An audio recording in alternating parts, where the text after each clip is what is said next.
In Jamaica, there's a long-standing belief that men shouldn't show certain emotions, especially from a young age. Phrases like, "boy don't cry," or "you a girl if you cry," are common, and they often teach boys that showing vulnerability is a sign of weakness. This cultural mindset pressures men to suppress their feelings, leading to emotional repression that can last into adulthood.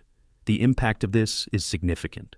When boys are told to bottle up their emotions, they may struggle with expressing themselves as they grow older. Emotional pain, mental health challenges, and personal struggles can be misunderstood or ignored, creating a toxic cycle of silence and shame. Many men end up facing emotional stress and isolation, unable to open up about their struggles due to the fear of being seen as weak. The impact of this mindset is deep.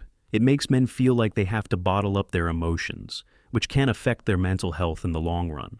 If a man grows up thinking it's weak to show emotions, he might carry that belief into adulthood, leading to stress, anger, or depression that he may not know how to express properly.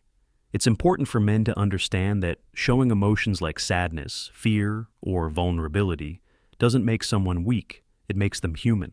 If more people are taught that it's okay to express emotions without fear of being ridiculed, it could improve mental health,